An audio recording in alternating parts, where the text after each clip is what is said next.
Adam Copeland is back in AEW, and so is Kenny Omega and the rest of AEW Worlds End. Well, I really did thoroughly enjoy it. Welcome to Allison Analysis. I'm Ben Allison, and I've analysed last night's AEW Worlds End pay-per-view, and here are my 5 key findings. In at number 5, I'm glad Adam Copeland didn't return by costing Christian Cage. For months and months, people such as myself have been predicting Adam Copeland returning to cost Christian Cage's championship opportunity, and while that would have been a lot of fun, it would have also been very, very predictable. But I'm glad this isn't the case. Not everything that Adam Copeland does has to be associated with Christian Cage, and the same vice versa. I genuinely think Adam Copeland returning alongside FTR to help try and take down the Death Riders is a much better storyline, a much more exciting storyline. Plus, you now have a main event for Revolution. Jon Moxley, Adam Copeland. Yes, please, and we know that match would sell very well as well. Also, everybody is complaining about not knowing the Death Riders' motives, and I have had my complaints about the faction, but I understand their motive. I thought it was quite clear. They want everybody in AEW to step up. They want somebody to rip the title from their hands, literally. That's why they are handcuffed to the hand. They want the roster to get less gimmicky, less egotistical, and more violent, more about the wrestling. It makes a lot of sense, and after all, when Jon Moxley came to AEW, those were the things that he was talking about. So to me, this storyline, it makes a lot of sense. In at number 4, please say the feud between MJF and Adam Cole is now over.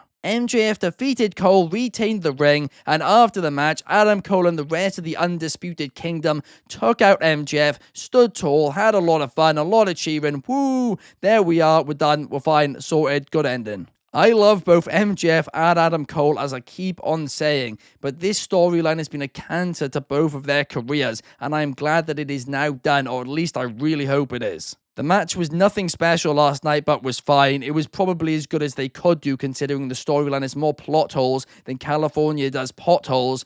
But still, I mean, like I say, I just want this done, and hopefully now it is. In at number 3, Mercedes Monae ended 2024 with a bang. Outside of the Britt Baker and Hikaru Shida matches, I thought that a lot of criticism that Mercedes Monae has received in AEW has been completely unjustified. And while I do kind of see maybe you could make an argument for people saying her AEW run hasn't lived up to the hype, I still do think people are being too harsh on her. But the fact is, the past month or two, she has really stepped it up. She had a match of the year contender against Hazuki in New Japan, which in case you haven't seen it, go out of your way and check it out because it truly was phenomenal. Plus, she had that brilliant match against Chris Statlander at Full Gear. And just in case that wasn't enough, she had another brilliant match against Chris Statlander last night at World's End, and of course, that Dynamite match against Anna Jay a couple of weeks ago. And Monae, well, she deserves praise for this.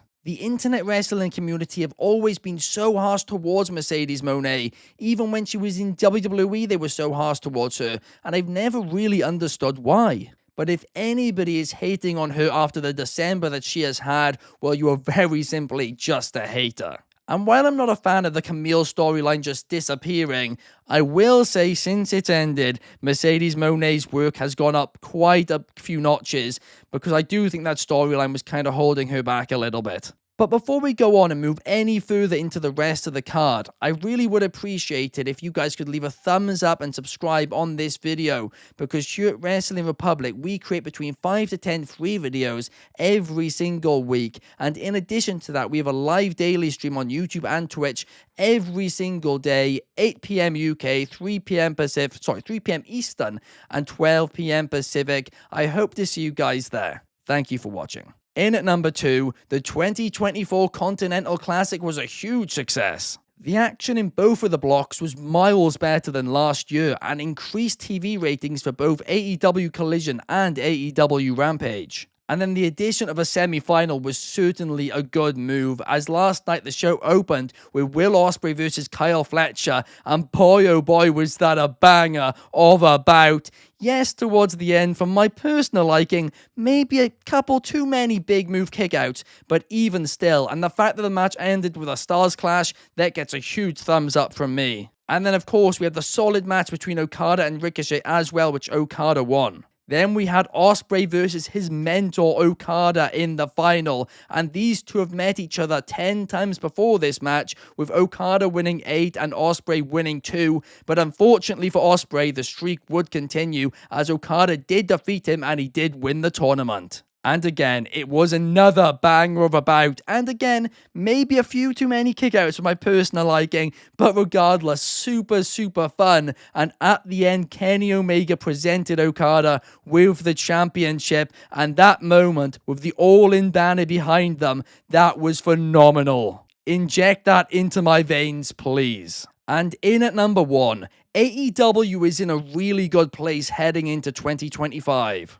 They have a new TV deal, almost their entire roster is healthy for I think the first time ever. Their main event scene is really strong and is helped by the return of Kenny Omega and Adam Copeland. Plus, a bunch of younger talents have been pushed really well recently, such as Kyle Fletcher, Darby Allin, and of course, Konosuke Takeshita. Now, don't get me wrong, there are still things which could and should be improved, such as the women's division getting more time, and of course, a soft brand split between Dynamite and Collision, just so it's easier for casual viewers to get into the product and keep up with storylines by having separate ones going on separate brands. But if you compare it to this point last year, where it felt like half the roster was injured and the other half was aging, plus CM Punk had just shown up in WWE, which was awful press for AEW, well, I think there's no denying they're in a much better place this year. In fact, I genuinely argue the promotion is in the best place it's been since early 2022. The future looks bright for AEW, and that means the future is bright for professional wrestling.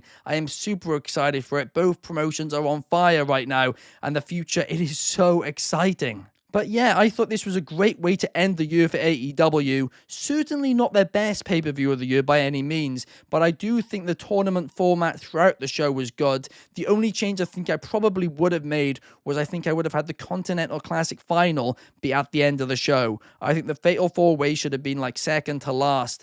To be honest, I just think Okada versus Ospreay was the better match compared to the Fatal 4-Way. But even still, it was a phenomenal show. Again, Mariah May Thunder Rosa, I thought could have got a bit more time. Not much of a surprise they didn't give it more, I guess. But Monae versus Statlander did get a lot of time, and it was a banger. Fun show. What did you guys think? Let me know your thoughts on the show in the comments down below, and I will be replying to them. I will be back on Tuesday to talk to you guys about Monday Night Raw. See you guys then. Peace.